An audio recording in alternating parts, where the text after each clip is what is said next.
ሰላም ጤና ይስጥልኝ ውድ የዩቲዩብ ቻናሌ ቤተሰቦች፣ የሰዓቱን ሰበር መረጃዎች ይዤላችሁ ቀርቤያለሁ። ከዜናዎቹ ጋር እስከ ፍጻሜው አብራችሁን ቆዩ። የ9 ዓመቷን ሜሊና ፍራቶሊንን ገድሎ አስክሬኗን ደብቋል ተብሎ የተከሰሰው ኢትዮ ጣሊያናዊ የሉቺያኖ ፍራቶሊን የፍርድ ሂደት ማክሰኞ ዕለት ቀጥሎ የዋለ ሲሆን የሟች እናት የሆነችውን ካሊ ጋላኒስን ጨምሮ በርካታ ምስክሮች ቃላቸውን ሰጥተዋል። ችሎቱ የሟች ቤተሰቦች በተገኙበት በሐዘን ድባብ ታጅቦ ውሏል። ካሊ ጋላኒስ ስለ ልጇ ሞት በአደባባይ ስትናገር ማክሰኞ የፍርድ ቤት ውሎ የመጀመሪያዋ ነበር። ፍርድ ቤት ቀርባ ቃል ስትሰጥ ከተከሳሹ ሉቺያኖ ጋር ስለነበራት የ10 ዓመታት ግንኙነት ተናግራለች። ጋላኒስ እና ሉቺያኖ እንደ አውሮፓውያን አቆጣጠር በ2009 ኢትዮጵያ ውስጥ እንደተገናኙና የርቀት ፍቅር እንደነበራቸው ገልጻለች። ሜሊና በ2016 የተወለደች ሲሆን ጋላኒስ የልጇ ብቸኛ አሳዳጊ እንደነበረች መስክራለች።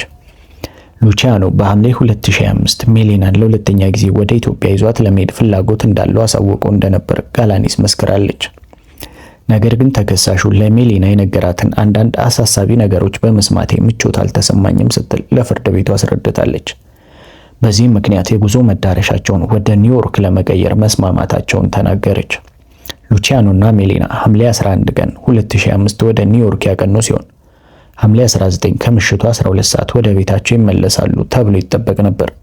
በዚያች ምሽት ሲዘገዩ በተደጋጋሚ ስልክ እንደደወለችና አጭር የጽሑፍ መልእክት እንደላከች እንዲሁም ልጇን ማናገር እንደምትፈልግ ስትጠይቀው ተኝታለች የሚል ምላሽ እንደሰጣት እናትየው በምስክርነቷ ገልጻለች። ጋላኒስ ስለ ሁኔታ ያወቀችው በማግስቱ ሐምሌ 20 ቀን 2025 ሌሊት 7 ሰዓት ተኩል አካባቢ የሞንትሪያል ፖሊሶች ቤቷ መጥተው ስለ ልጅሽ ሁኔታ የሰማሽው ነገር አለ ብለው እስኪጠይቋት ድረስ ምንም እንደማታውቅ ተናግራለች። ለ12 ሰዓታት ያህል ከፖሊሶች ጋር በቆይታ ጥያቄዎችን ስትመልስ ካሳለፈች በኋላ በማግስቱ ቀትር ላይ የልጇ አስክሬን መገኘቱን ሲነግሯት እጅግ ከፍተኛ ድንጋጤ ውስጥ መግባቷን አስረድታለች። በዕለቱ ከሟች እናት በተጨማሪ 4 ሌሎች ምስክሮች ቃላቸውን ሰጥተዋል። መርማሪ ዲጄ ሞሽር፣ የኤሴክስ ካውንቲ አስክሬን መርማሪ ኬሊ ቫላንታይን፣ የአስክሬን ምርመራ ያደረጉት የፎረንሲክ ፓቶሎጂስት ዶክተር ማይክል ሲኪሪጋ እንዲሁም ፍለጋውን የመሩት የደን ጠባቂ ሎጋን ኩዊን ይገኙበታል። ኩዊን በሰጡት ምስክርነት 14 የደን ጠባቂዎችና ከ50 በላይ የህግ አስከባሪዎች በተሳተፉበት ፍለጋ አስክሬኗን ሾርት ስዊንግ ትራያል በተባለ ስፍራ ማግኘታቸውን ገልጿል። ማክሰኞ በዋለው ችሎት በርካታ ማስረጃዎች ቀርበዋል። የመጀመሪያው ሉቺያኖ ከመርማሪ ሞሽር ጋር በነበረው የ10 ሰዓታት ቆይታ የተወሰደ የቪዲዮ ማስረጃ ነው። በቪዲዮ ላይ ሉቺያኖ ድምፁን ከፍ አድርጎ ሲናገርና ሲያለቅስ እንዲሁም የት እንዳለች አላውቅም ሲል ታይቷል። ሁለተኛው ማስረጃ ደግሞ ሜሊና ከመጥፋቷ በፊት ሐምሌ 19 ቀን በመኪና ጀርባ ተቀምጣ ለእናቷ የላከችላት ፎቶግራፍ ሲሆን ይህ ፎቶ በኋላ ላይ ልጇን ለመፈለግ በወጣው የማንቂያ መልእክት ላይም ጥቅም ላይ ውሏል። በተጨማሪም የሟች አስክሬን ፎቶዎች፣ የሞት የምስክር ወረቀትና የአስክሬን ምርመራ ውጤቶች ለዳኞች ቀርቧል። የአስክሬን ምርመራውን ያደረጉት ዶክተር ሲኪሪካ ሜሊና የሞተችው ውሃ ውስጥ ሰጥማ መተንፈስ በማቃቷ መሆኑን አረጋግጠው አሟሟታም ግድያ መሆኑን የሚያሳዩ አሳማኝ ማስረጃዎች መገኘታቸውን ገልጿል። የሞተችበት ትክክለኛ ሰዓት በሪፖርቱ ላይ ባይሰፍርም የመጨረሻ ምግብ ከተመገበች ከ4 እስከ 6 ሰዓታት ባለው ጊዜ ውስጥ እንደተገደለች ዶክተሩ ገምቷል። መርማሪዎች እንዳረጋገጡት ሜሊና የመጨረሻ ምግቧን የበላችው ሐምሌ 19 ከቀኑ 11 ሰዓት ተኩል ላይ በሳራቶጋ ስፕሪንግስ በሚገኝ ማክዶናልድ ውስጥ ነበር።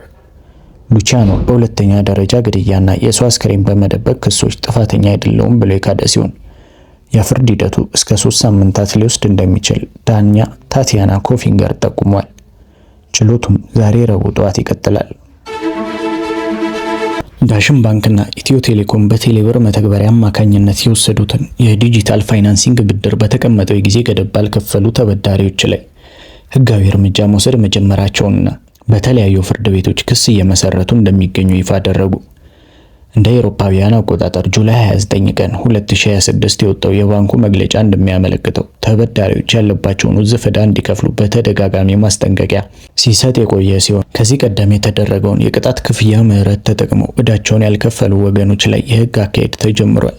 አስቀድሞ ለቀረበላቸው ጥሪ ምላሽ ያልሰጡ ተበዳሪዎች ላይ በፍርድ ቤት ክስ ተመስርቶ ከዋናው ዕዳ በተጨማሪ ባንኩ ለክስ ያወጣቸውን ልዩ ልዩ ወጪዎች እንዲሸፍኑ ውሳኔ እየተሰጠ ይገኛል።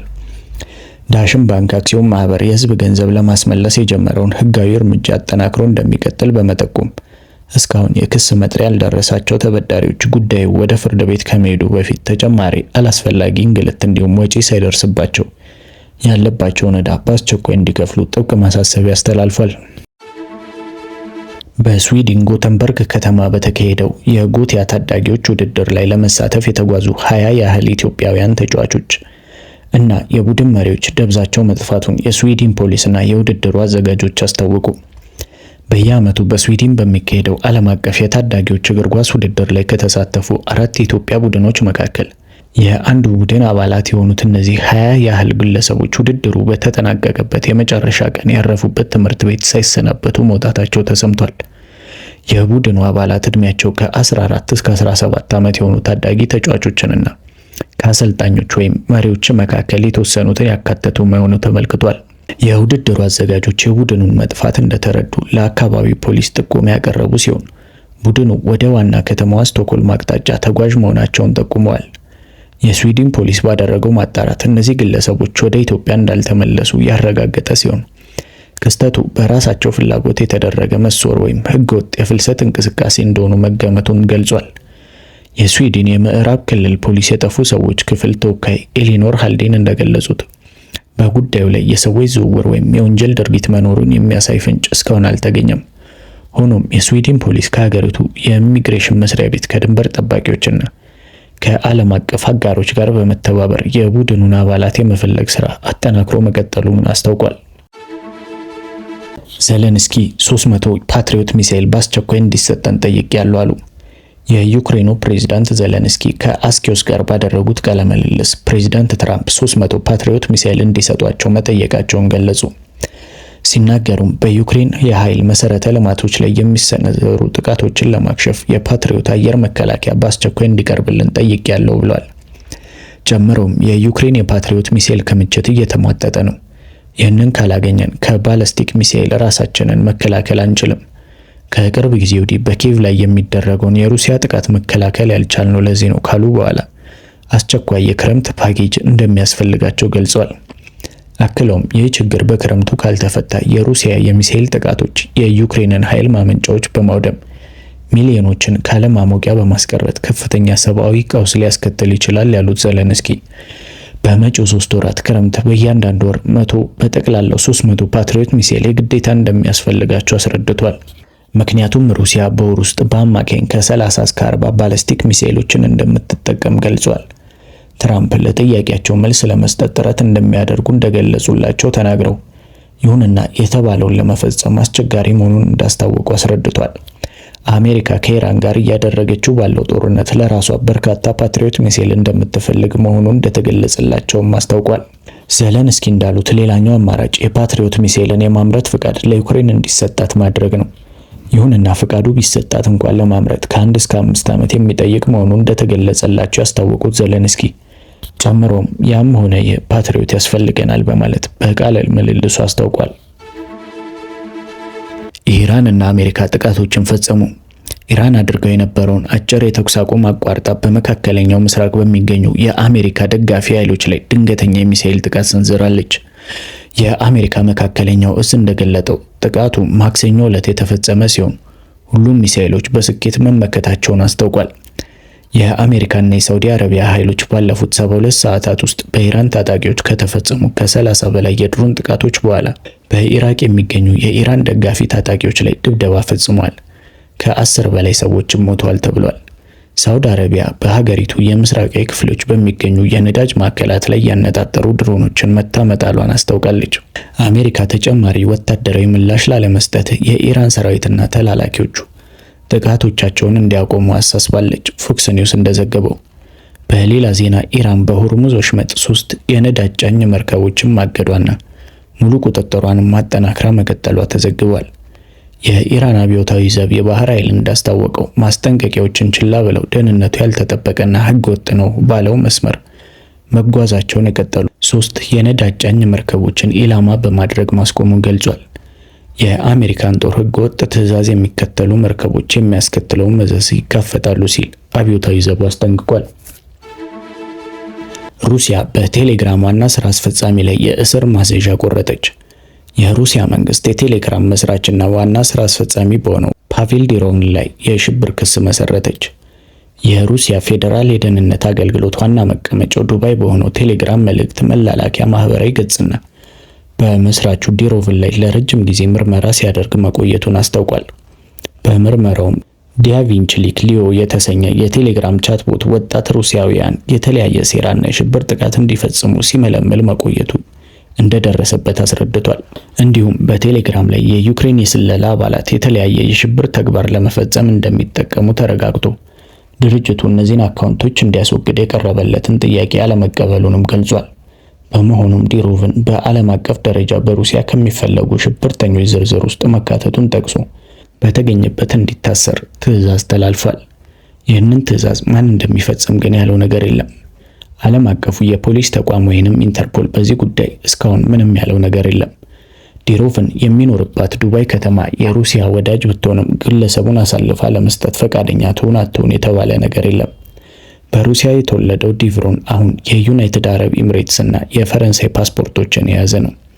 በ2024 በፈረንሳይ ከቴሌግራም ጋር በተያያዘ ታስሮ የነበረ ሲሆን ጉዳዩ በምርመራ ላይ ቢሆንም ፈረንሳይን ለቆ እንዲወጣ ተፈቅዶለታል። ባለፈው ሳምንት ጆርጂያ ውስጥ የነበረውና አሁን የት እንዳለ የማይታወቀው ዱሮቭን የሩሲያ መንግስት የእስር ማዘዣ ከቆረጠበት በኋላ በቴሌግራም ገጹ መሃል ጣቱን የሚቀስር ምልክት በማድረግ መልስ ሰጥቷል። ደቡብ ኮሪያ ዜጎቿ ትዳር እንዲመሰረቱና ልጅ እንዲወልዱ ገንዘብ እየከፈለች እንደሆነ ተነገረ። በዓለማችን ዝቅተኛው የወሊድ መጠን የሚገኝባት ደቡብ ኮሪያ የህዝብ ቁጥሯ እንዳይቀንስና የህፃናት ቁጥር እንዲጨምር ትልቅ አዲስ ዘመቻ ጀምራለች። መንግስት ወጣቶች እንዲጋቡና ልጅ እንዲወልዱ የሚያበረታቱ የገንዘብ የቤትና የህፃናት ማደጊያ ድጋፍ ፕሮግራሞችን ይፋ አድርጓል።